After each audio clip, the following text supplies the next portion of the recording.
지난주까지는 우리 계속해서 그 유대교와 기독교의 관계를 계속해서 이야기를 했습니다.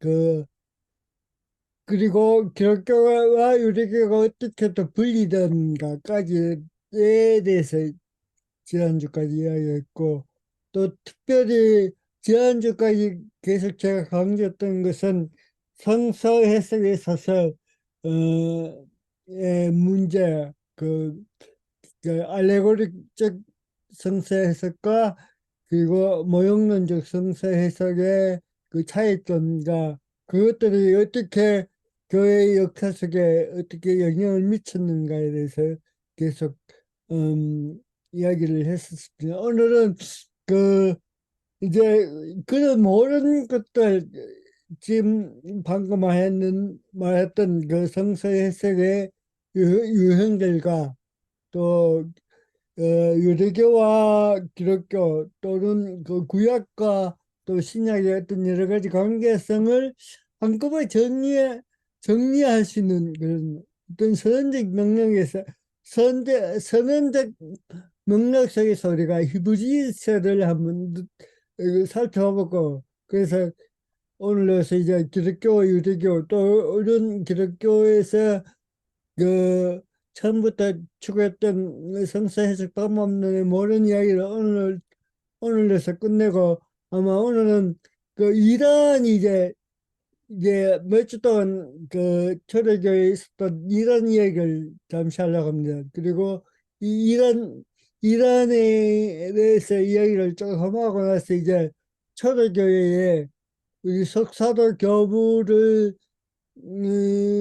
때 있었던 여러 가지 문헌들이 있습니다. 예를 들어서 디다케 열두 사도의 가르침, 또 사도전성 히폴리투스의 사도전성하고 그 여러 가지 문헌들이 있는데 그 문헌들을 때 내용들을 좀 살피고, 그래서 오늘 이번 강의는 아마 그 교부들 중에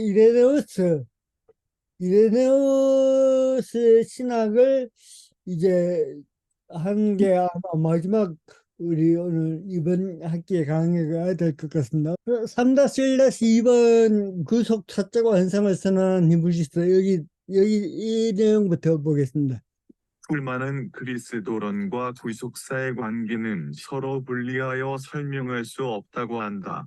기독론 없이는 구속사가 있을 수 없다. 시간 안에 전개되는 일관된 구속사가 없다면 기독론도 있을 수가 없다. 기독론은 본성들의 교리가 아니라 한 사건의 교리인 것이다. 그래서 신약 성서의 저자들은 위에서 언급한 대로 사도성을 기준으로 성경을 만들어 나갔으며 창조로부터 시작된 하나님의 구원사를 제시하고 있는 구약 성서에서 그 정당성을 찾고 있었다. 이러한 정당성은 신약 성서의 저자들이 모형론적 성서 해석을 통해 획득하였다. 이런 사실들에서 보면 신약 성서 전체에서 히브리서처럼 근본적으로 모형론적 해석 방법을 통해 그리스도의 사건을 구원사로 해석하는 문헌은 없다. 사도성을 이제 중심으로 해서 이루어진 그 성서 해석 방법인 모형론적 성서 해석 방법을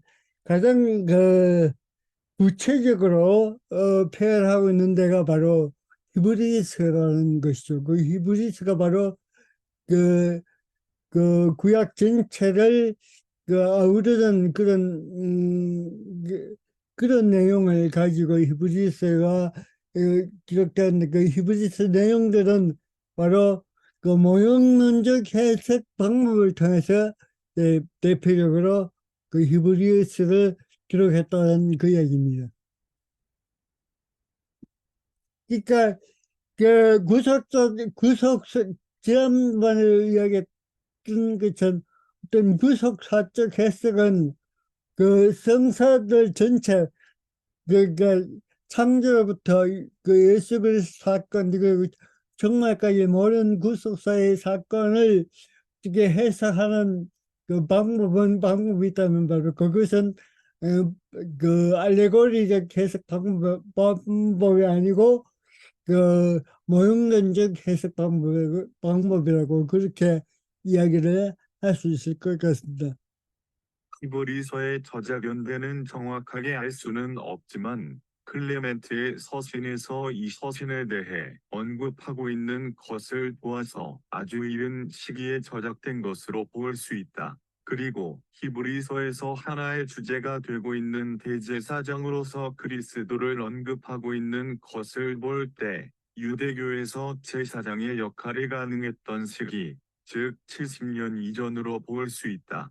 왜냐하면 성전이 무너진 후 제사장의 역할은 사라졌으며 대신에 율법을 해석하고 가르치는 랍비의 역할이 부각되었기 때문이다. 그래서 저작 시기를 70년 이전으로 보는 학자들이 많다. 그러니까 그, 그 예루살렘 성전이 70년경에 무너지기 전에는 어떤 제사장의 역할, 제사장의 그 의미가 두려졌고 우리가 잘 알다시피 마카비 왕조 때는 그 이 마카비는 바로 제사장 역할을 겸했던 그런 인물로 우리가 알고 있습니다.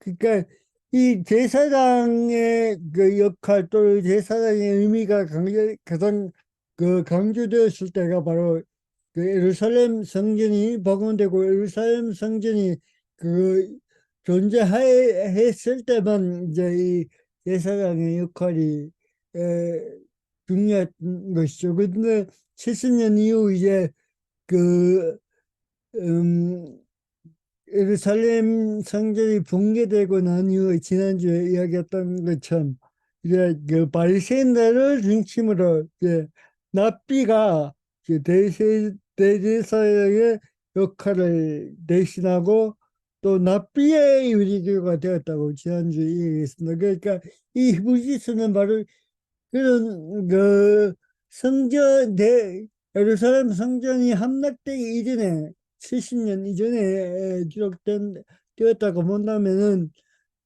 이 히브리서도 아주 이런 시기에 이제 그 기록되었다고 그렇게 볼 수 있는 서신 가운데 하나입니다. 그러니까 우리가 알다시피 음, 이 신약 성경의 가장 첫 번째 가장 이런 식의 기록된 우리의 서신으로 꼽는 것이 데살로니가 전서인데 그 이 히브리서도 대략적으로 60년에서 70년 사이에 기록된 그런 문헌으로 학자는 그렇게 보였습니다.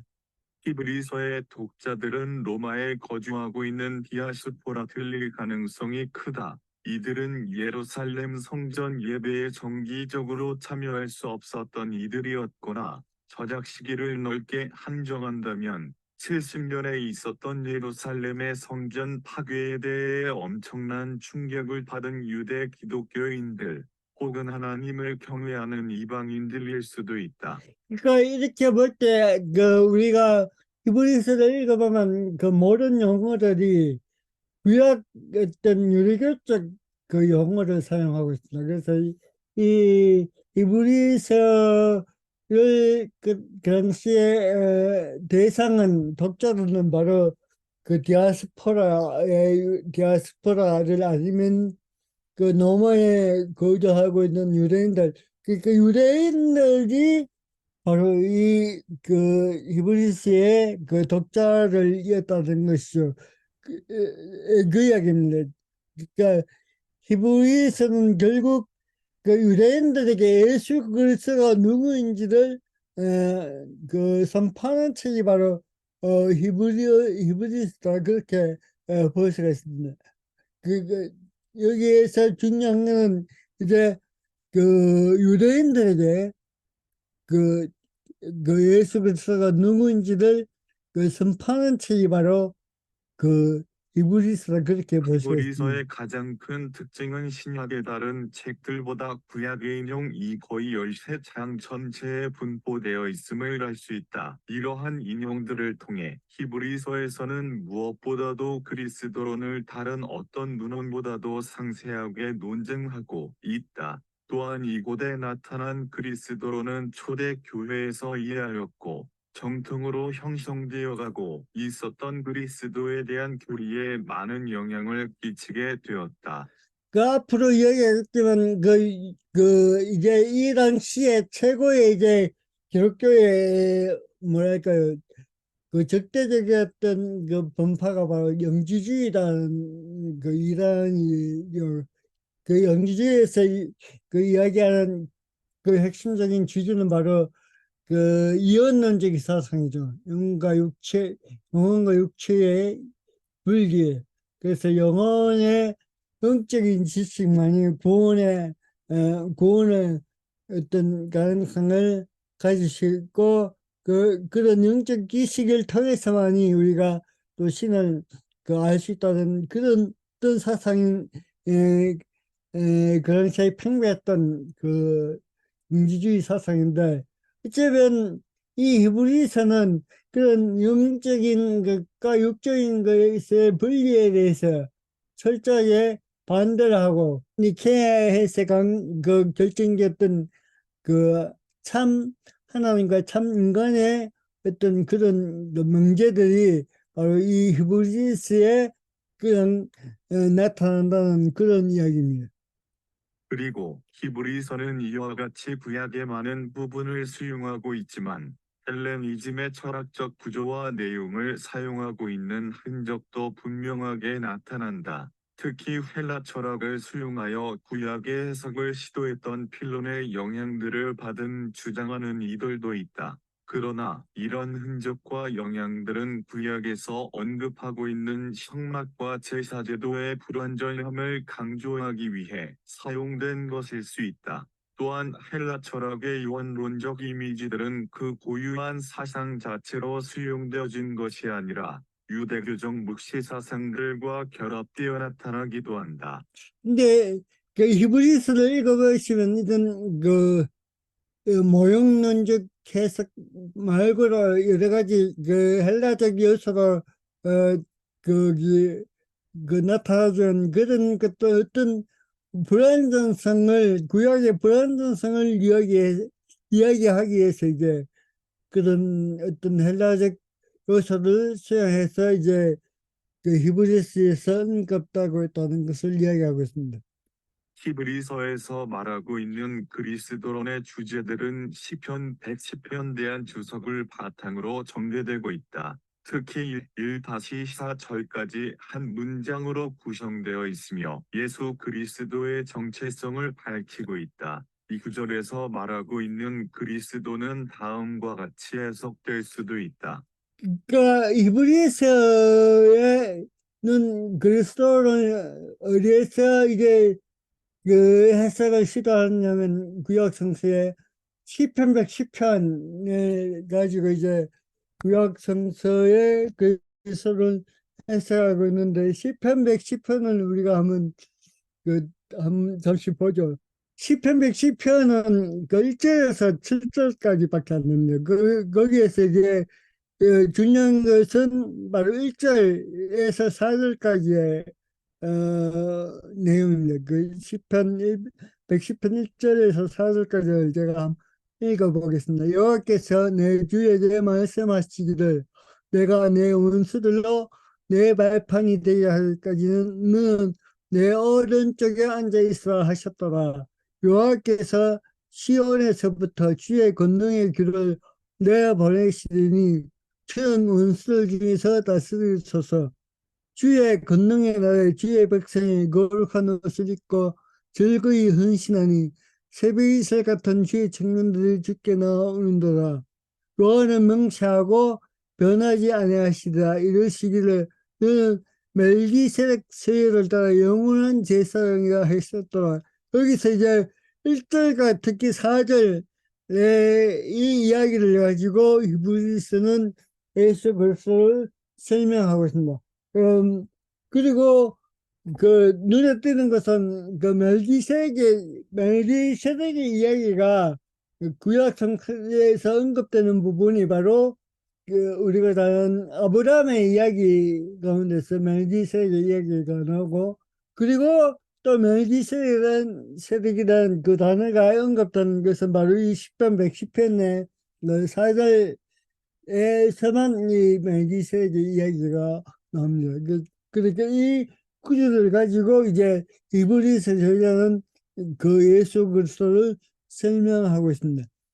특히 이 히브리서는 여기 각주 42번에 보시면은 그 구약 성경 인용 횟수가 40회 정도고 그 단순히 여러 가지 어떤 그 단어들만 언급된 게 바로 80회에 이른다. 그러니까 이것은 그 비율로 따지고 볼 때 다른 어떤 성서를 보라 구약을 많이 인용하면서 구약에 대한 구약을 통해서 그 에스부스에 대한 어떤 해석을 아주 구약 성서의 바탕을 두고 있다. 그렇게 볼 수가 있습니다.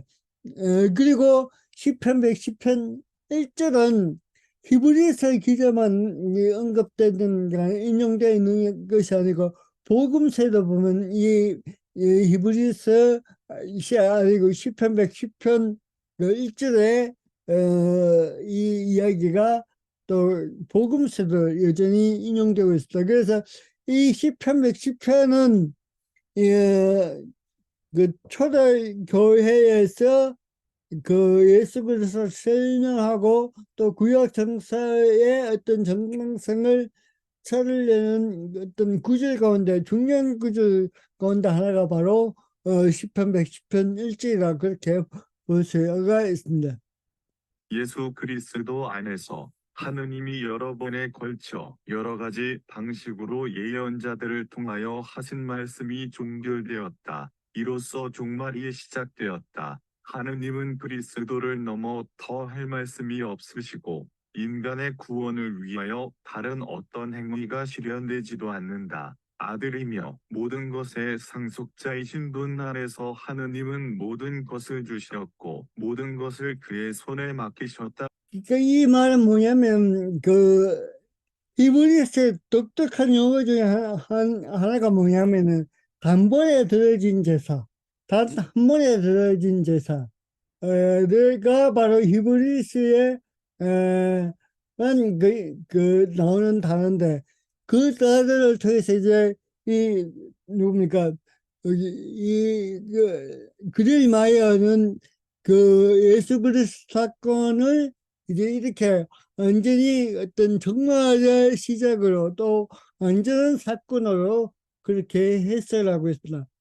이것처럼 그러니까 히브리스에서 우리에게 들려주고 있는 예수의 사건은 전체 구원사 속에서 구약부터 시작된 여러 구원사의 과정 속에서 완전 하나의 단 한 번에 그리고 구원사의 완성의 사건에서 이제 그 예수 그리스도 사건을 언급하는 것이 바로 히브리서라고 그렇게 이야기를 하고 있습니다. 그러니까 다시 말해서 구원 사건의 완성, 구원 역사의 그 완성, 끝마침이 바로 그 예수 그리스도의 사건이라고 그렇게 그 선포하고 있는 것이 바로 히브리서라는 것이요. 이런 면에서 아마 히브리서는 또 중요한 역할을 하고 있다는 것입니다.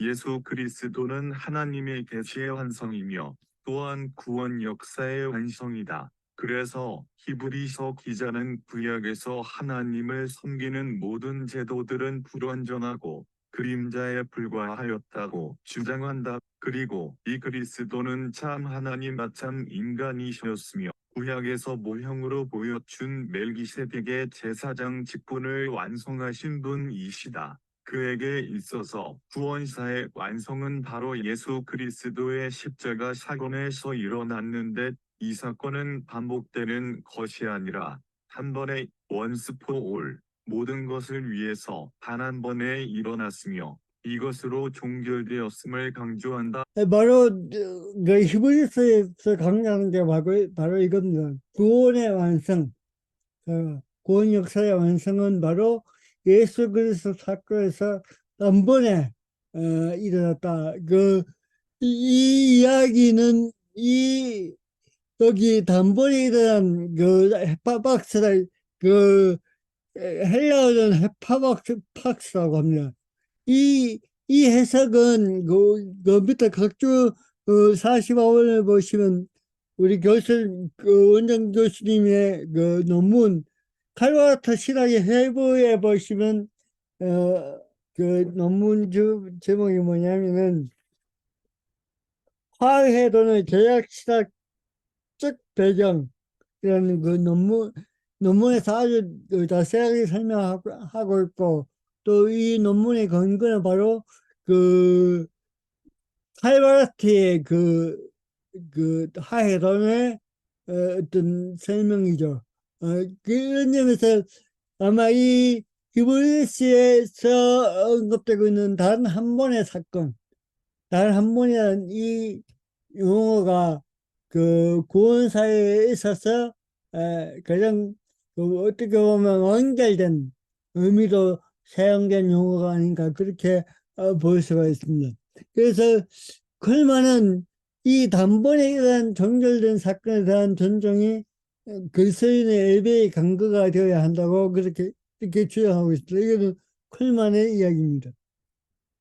한 번으로 영원히 once for all time를 뜻하는 바로 그 단번 원타임의 빛에서의 기독교 예배는 오직 그 중심적 사건 자체를 재생하려는 그 어떤 유혹도 철저히 배격될 때에만 가능하다. 오히려 그 사건은 시간의 주인이신 하나님께서 그 사진을 두셨던 그때에서의 즉 주후 30년 뒤에 바로 그 역사적 순간에서의 하나님의 그 행동인 채로 있도록 허용되어야 마땅한 것이다. 우리의 예배에서 현재적 사건이 되는 것은 그 행동 자체가 아니라 바로 그 대속 행동의 구원적 결과들인 것이다. 예배에 임재하시는 그 주는 하나님 우편에까지 높여지신 교회와 세상의 그 승귀 되신 키리오스이시다.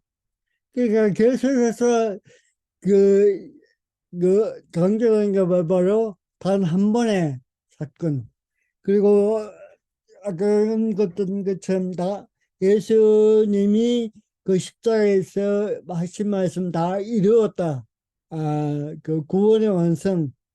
그 의미를 가장 크게 부각시키고 있는 것이 바로 이 히브리서고 클만도 그렇게 이 히브리서를 이제 그 해석하고 있고 또 예배의 어떤 그 의미를 그 단 한 번의 사건에 대한 어떤 그, 그 기념으로서 그 예배에 대한 의미를 이야기하고 있습니다.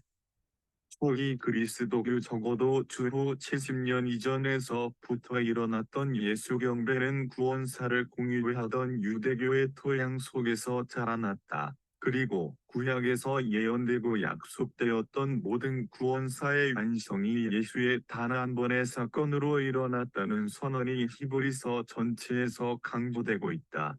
히브리서에 나타난 이 선언은 유대교와는 구별되는 초기 그리스도교의 정체성의 근간이 되었으며 예수에 대한 다양한 해석들을 종합하고 통일성을 유지하는 데 중요한 역할을 한 정경이라 할 수 있다. 그리고 초기 그리스도교에서 일어난 여러 이단들을 판가름하는 표준적 내용들도 이 책에 담겨 있음을 알 수 있다. 우리는 이러한 이해를 가지고 그리스도에 대한 초기의 해석들의 문제점들을 알아보자.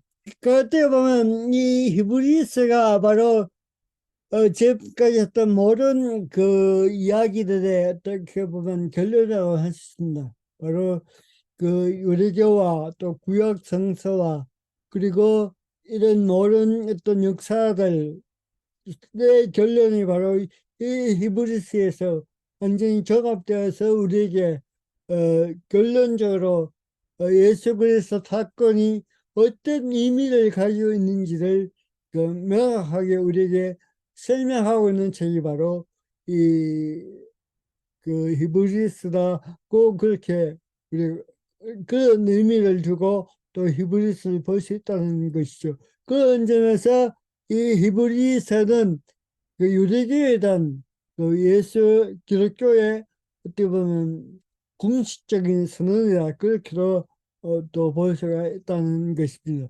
이런 점에서 우리가 그 히브리서를 다시 한번 이 초기 기독교 문헌에 있어서의 중요성을 다시 한 번 더 우리가 볼 수 있다는 것을 여기서 이야기를 하고 있습니다. 이제 그 히브리서의 여러 가지 그 정의된 그런 것들은 바로 이제 이제 앞으로 우리가 논의하고 있는 그 이단들 또 던이 이야기하고 제임스 던이 이야기하고 있는 것처럼 초대 교회의 어떤 그 뭐랄까 교리와 신학 또 여러 가지 사상들이 어떤 통일성 속에서 다양성을 가지고 있다고 그렇게 더는 이야기하고 있습니다. 그래서 그 기독교 여러 가지 그 사상들, 초대교회에 있었던 사상들이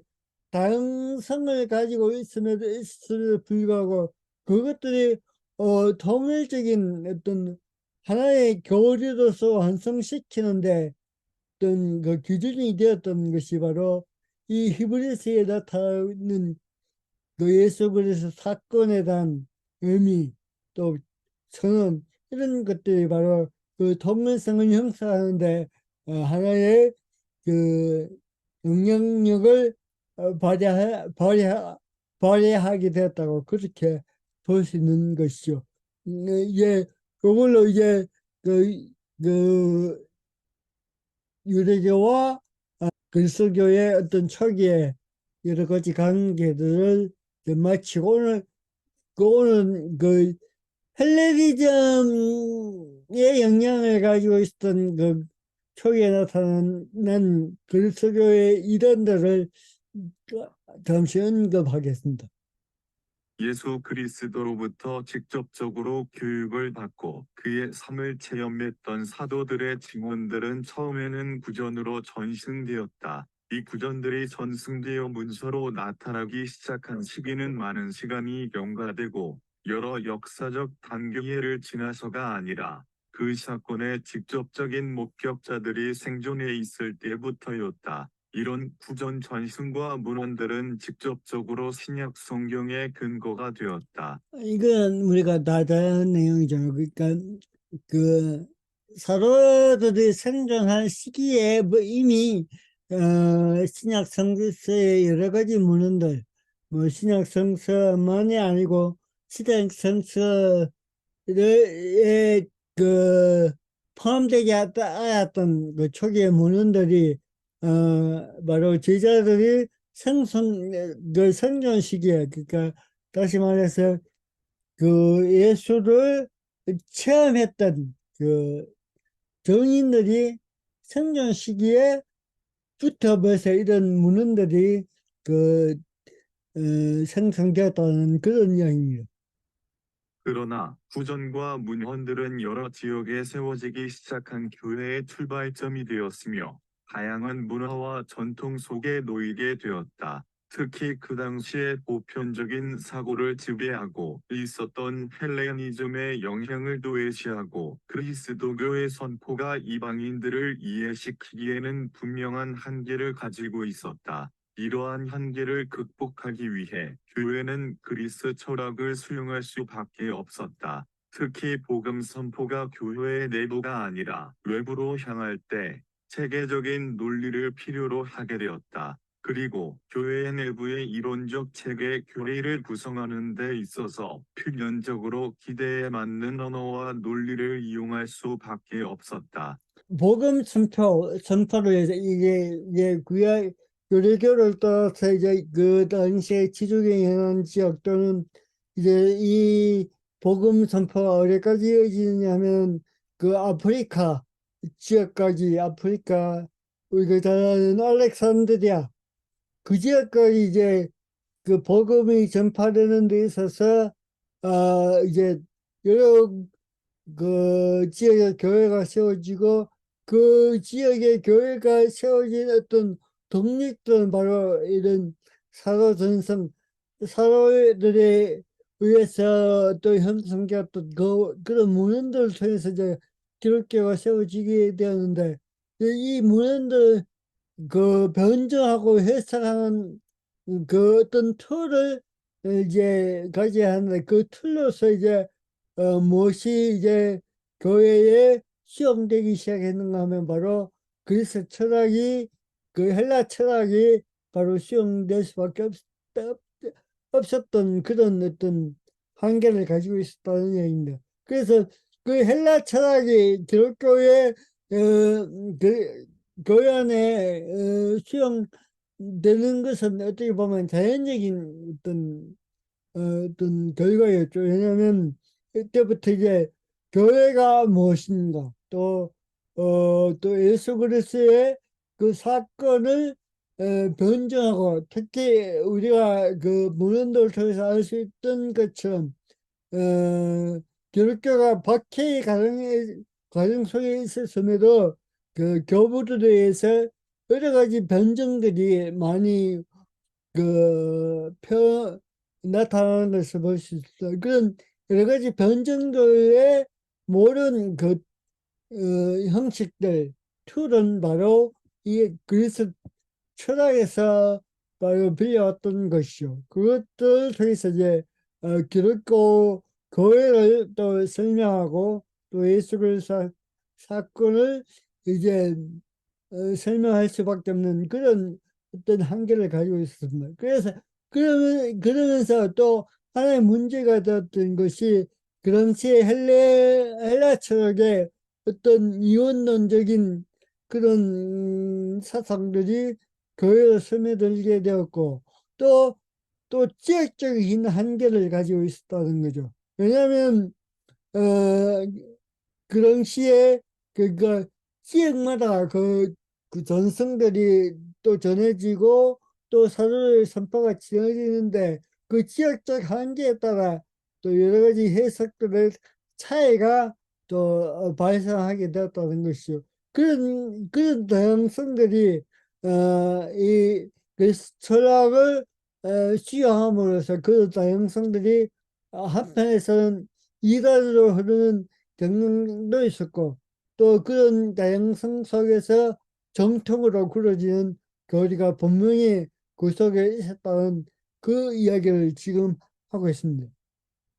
그리스도교는 이른바 중기 플라톤주의 안에서 당시 많은 교양인들에게 정신적 고향이 되었던 총체적이고 보편적인 세계상과 조우했다. 이 완결된 사회 안으로 스며들기 위해 상당한 정신적 노력이 요구되었는데, 십자가에 못 박힌 하느님에 대한 선포가 그리스의 사고방식 안에서 온전히 이해될 수 없었기 때문에 더욱 그러했다. 그래서 그리스도인들은 이미 이 세기의 그리스도 안에서 이루어진 계시 사건과 그의 인격을 이 교회 철학자들과 권위자들에게 설명하도록 촉구되었는데, 이는 그리스 철학의 도움으로만 이루어질 수 있었다. 이런 시도가 신학적인 진보를 위한 활력이었던 동시에 교회의 신앙 감각의 도전이 되었던 여러 해석의 계기가 되었다.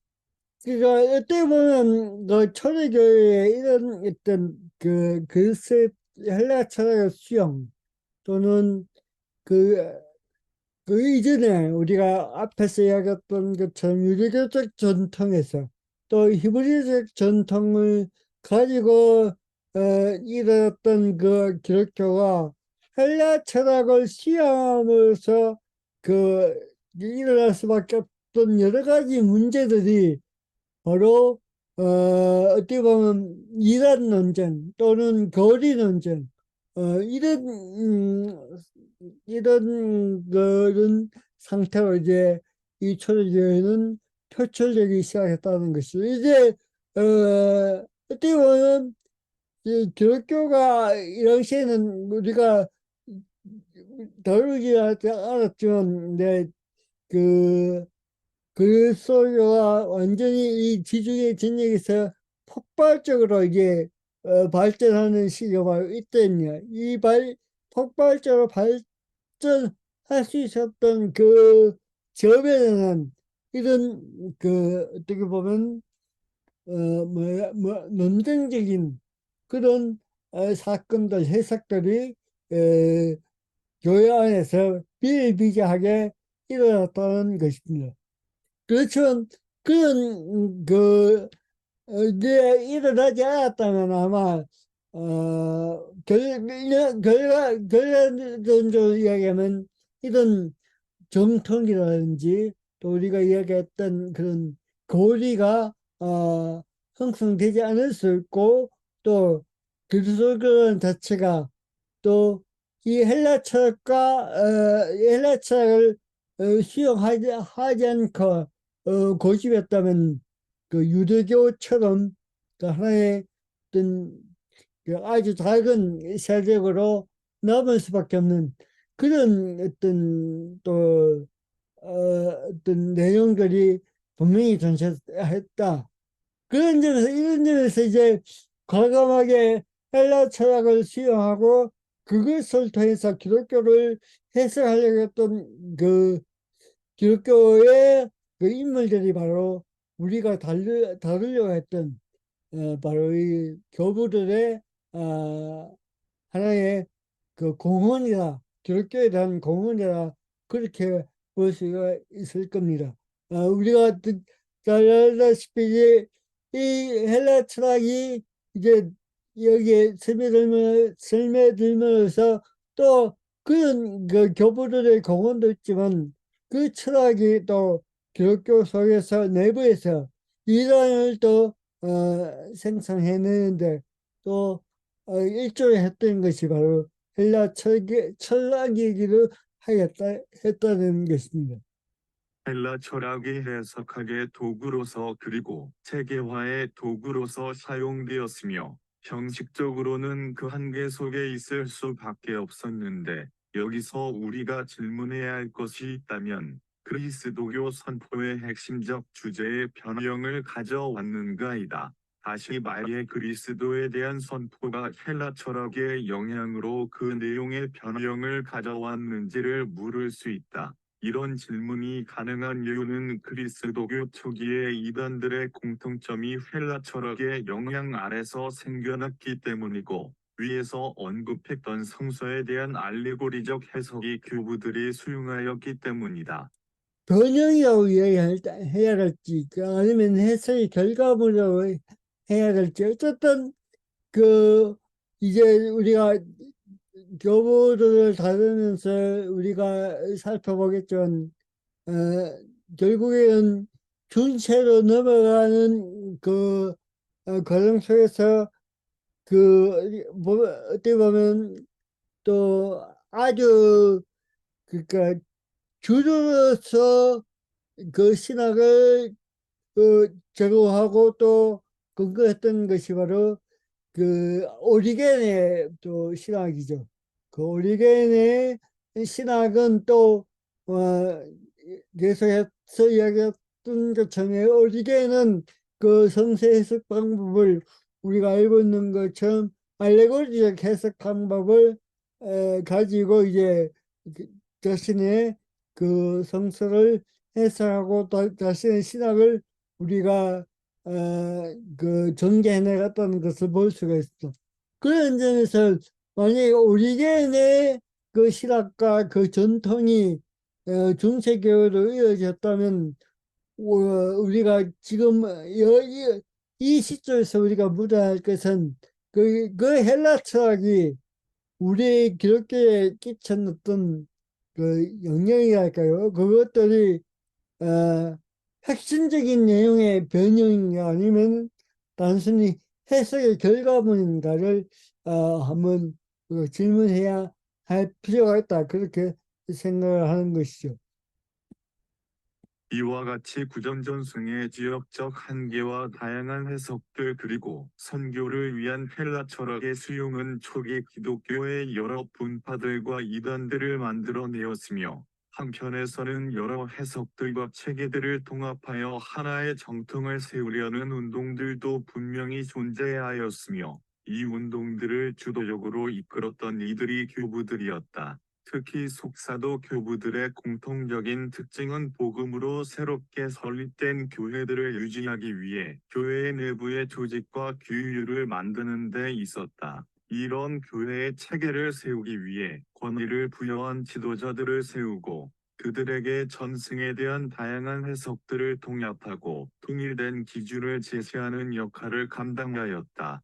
교부들의 이러한 노력에도 불구하고 정통을 거스리고 다양한 이단들이 나타나게 되었고 차세대 교부들은 이 이단들의 논리들을 반박하고 정통 교리의 논리성을 확보하기 위해 헬라 철학을 수용하였다. 이런 시대적 상황들이 전개될 수밖에 없었던 것은 공인되지 않은 종교의 한계이기도 하며 특히 억압당하고 있는 그리스도교는 일치된 해석을 강요할 수 없었다. 이 당시에 이단들이 그리고 여러 가지 그 다양성들이 나타날 수밖에 없었던 것은 바로 기독교라는 종교가 사회학적으로 정치적으로 그 노마라는 그 영향권 속에서 하나의 공인된 종교가 되지 못하고 또 억압적인 상황 속에 있었기 때문에 어떤 교회 전체를 감독할 수 있는 그런 뭐 쉽게 얘기하면 거대 단론을 형성할 수 있는 그런 그 그룹이 없었다는 거죠. 그래서 그런 거대 담론이 없었기 때문에 또 이런데 일어날 수밖에 없었고 특히 또 우리가 이제 앞으로 다뤄야 할 그 속사도 교부들은 어떤 이런 변증적이고 어떤 교리적인 것에 치중하기보다는 그 바로 생겨난 이제 갓 생겨난 그 교회들이 어떻게 유지될 것인가에 대해서 관심이 많았습니다. 그래서 이 당시에 이 그 석사도 교부들의 그 문헌들을 보면 교회 질서, 교회 내부에서 어떤 질서를 가져야 하는가. 예를 들어서 교회 지도자는 어떤 의미가 있고 교회 안에 어떤 직분자를 세워야 되고 하면서 교회 유지를 위해서 힘을 썼다는 거지. 그러니까 이 속사로 교부들이 교회 유지를 위해서 힘쓴 이유는 또 하나의 이유는 뭐냐면 결국은 이레네우스에 가서 이제 이야기하겠지만 이레네우스는 이제 감독의 중요성 또는 교회의 중요성을 언급하는데 그 이유가 뭐냐면 바로 이렇게 흩어지고 지역적으로 한계를 가지고 또 하나의 일치된 견해를 가지고 있는 여러 가지 그 접다한 다양성들이 있는 속에서 질서를 찾기 위해서 필요했던 게 바로 교회의 어떤 하나의 교회 또 하나의 감정을 또 주장할 수밖에 없었던 것이 바로 이레네우스의 한계고 또 어떻게 보면 이 석사도 교부들이 교회의 내적인 질서를 중요하게 생각했던 이유 중에 하나가 바로 이 다양한 의견들을 일치시키고 하나의 교회를 만들려고 하는 어떤 작업이 있었기 때문에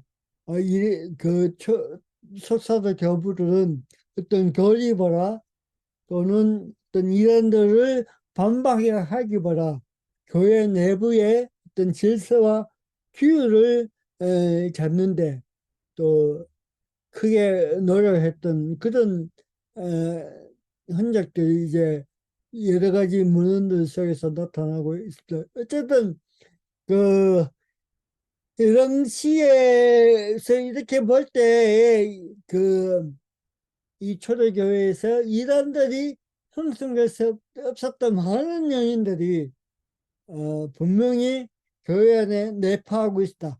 어쩔 수 없는 한계가 바로 이 초대교회에 있었다. 그 어떤 이단들을 만들어낼 수밖에 없는 그 한계를 분명히 가지고 있었고, 그것이 어떻게 보면 초대교회 교회가 발전하면서 가질 수밖에 없었던 어떤 한계가 아닌가, 그렇게 볼 수가 있습니다. 오늘은 여기까지 이야기를 하고 다음 시간에 계속해서 그러한 강의를 이어가겠습니다.